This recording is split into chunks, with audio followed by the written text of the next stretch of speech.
Oh my heavens, right? This is completely crazy and out of hand. So we have several Texas sage bushes in here, in addition to wild, um, like a muscadine grapevines in here, and then wild marigolds, not marigolds, morning glories, and in addition to other weeds. So when we moved in, it was already here. I have yet to do anything at all with it, but it will be on my radar for this winter to clean this bed out. I have been afraid to actually go in there because you can see all the leaf mold buildup in there, primarily of snakes, the copperheads.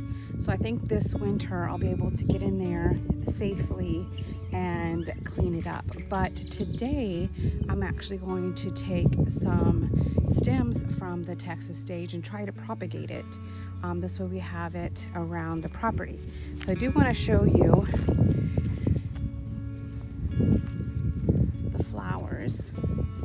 And Texas sage is kind of like a barometer. It tells us when it's going to rain, and we're expecting some rain in the next couple of days, possibly. I say possibly because sometimes we're like in a bubble and we don't receive anything.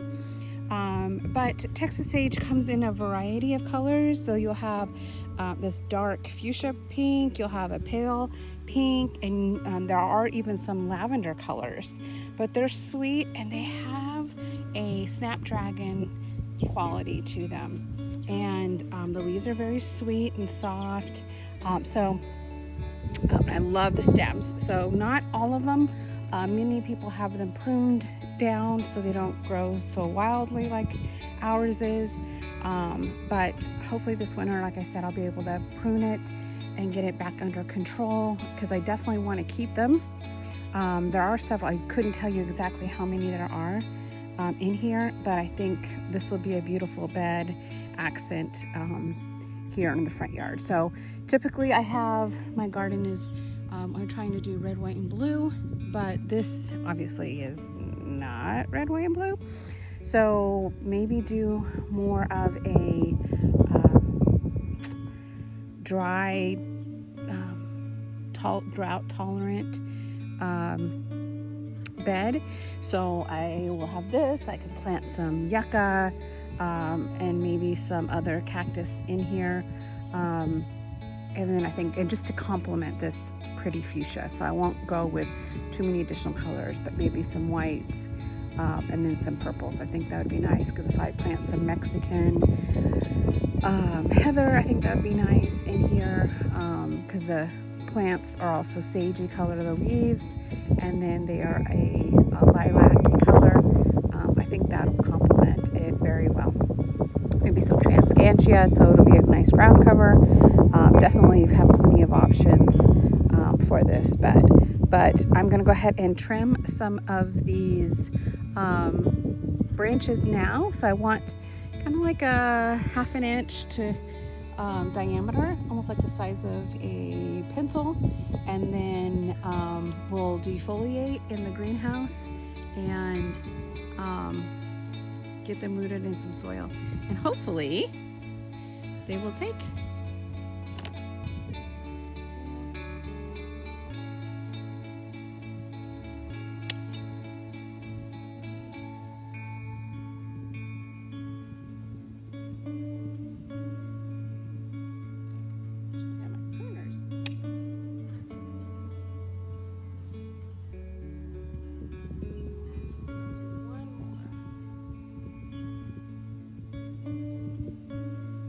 So of course this is where I initially took the cuts over here on that bush. That is another bush here. So I'm going to walk you around. So I am 5 foot tall, and this tree or bush, shrub, is probably 6 foot tall.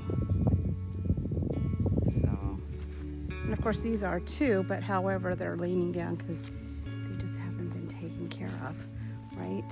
So You can see where they're lying down. So we'll get these all taken care of. I'll be very excited to do that. But they are beautiful. You see where this one has more of a green cast on the leaves.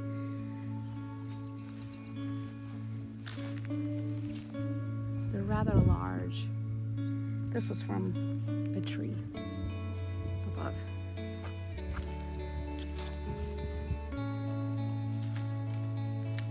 So I couldn't tell you how old they are. Because we moved, like I said, we moved here. They were already here on the property. But you can see their gnarls, twists.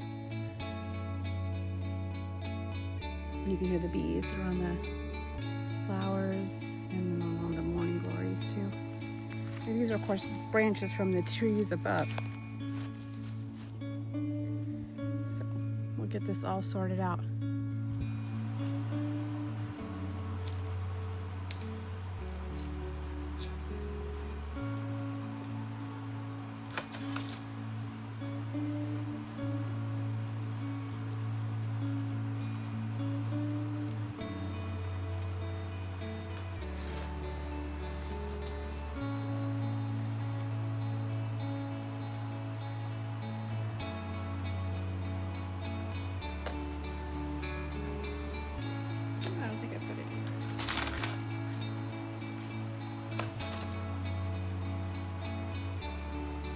Okay, I filled up all of the pots for the propagation of the Texas sage. Added some biotone before I place them in here as well. So I will be placing the cut stems into a rooting powder to see if they can get a little bit of an extra boost. So let's go ahead and start. First one. Oh, let me go grab my shears. Sorry for that.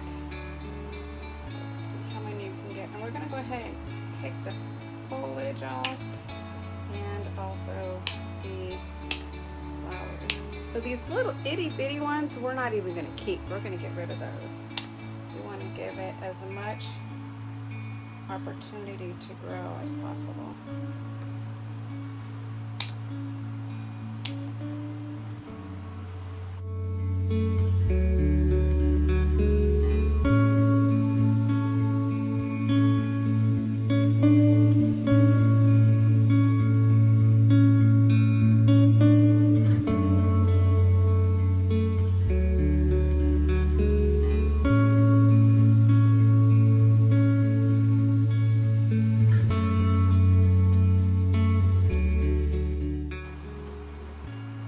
You see that I have these two already, so I'm going to go ahead and cut this one in half, so it'll be about 5 to 6 inches.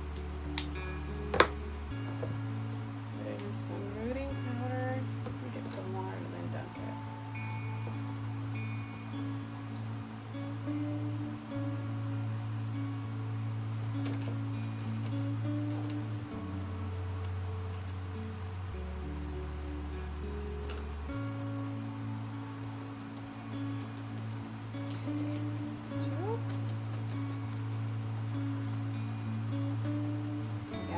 Which one is upright.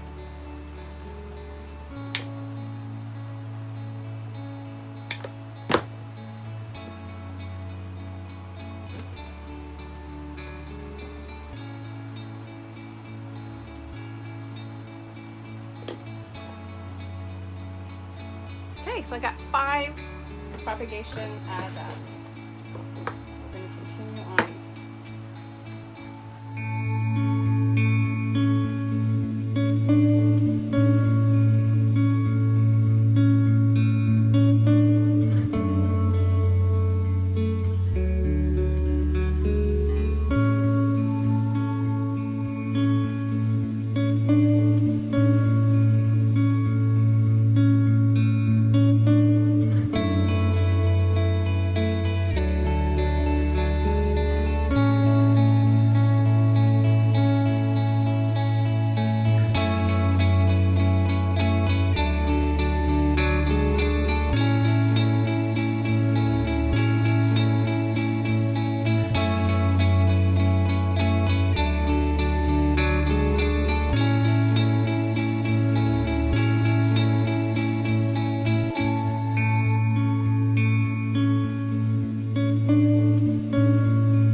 now I just gotta water them.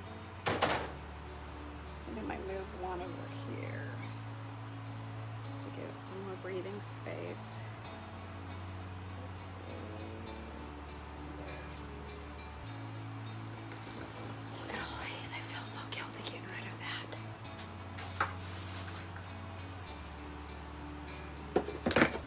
Oh no, I just dropped the rooting powder.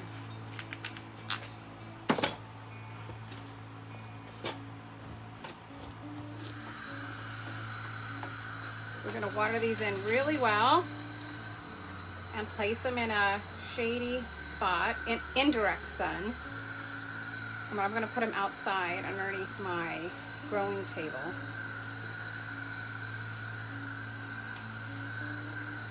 And then we'll just keep checking on them and I'll update you on their progress. Even if I get one, I'll be happy, honestly.